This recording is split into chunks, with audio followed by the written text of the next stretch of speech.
एक ब्राह्मण था जो अपना काम हर समय नियमित अनुसार किया करता था। उसने अपने पूरे जीवन में कभी सुबह के समय बिना पूजा पाठ किए अन्न का एक दाना भी मुंह से नहीं लगाया था। वृद्ध अवस्था में एक बार वह बीमार पड़ा। उसे अपना अंत नज़दीक नज़र आने लगा। ऐसे में उसने सोचा कि मरने से पहले क्यों ना एक घूंट गंगा जल पी लिया जाए। गंगा जल ग्रहण करने से जाने अनजाने में किए गए सभी पाप धुल ही जाएंगे, मोक्ष भी मिल जाएगा। लेकिन ब्राह्मण के पास गंगा जल नहीं था। वह सोच में पड़ गया।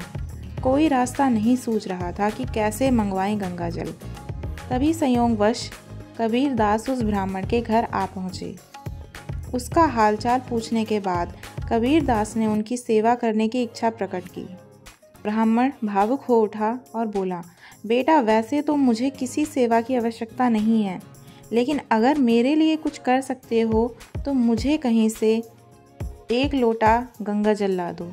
मैं मरने से पहले उसे पीकर अपने जाने अनजाने में किए गए पाप से मुक्त होना चाहता हूँ। यह सुनकर कबीर दास गंगा तट पर गए। अपने लोटे में गंगा जल भरा और ब्राह्मण को लाकर दिया। कबीर दास के लोटे में गंगा जल देखकर ब्राह्मण बोला, तुम्हें अपने लोटे में गंगा जल लाने के लिए किसने कहा था? जुलाहे के लोटे से गंगा जल ग्रहण करके मैं पाप मुक्त तो हो ही नहीं सकता, बल्कि उल्टा अपना धर्म भी भ्रष्ट कर बैठूंगा। यह सुनकर कबीर दास बड़ी शांति से बोले, पंडित जी, आप बेकार ही गंगा जल के झंझट में पड़े हैं। जब गंगा जल एक जुलाहे के लोटे को पवित्र नहीं कर सकता तो फिर वह आपको क्या पाप मुक्त कर पाएगा? कबीर की बात सुनकर ब्राह्मण निरुत्तर एकटक उनके मुंह की ओर देखने लगा।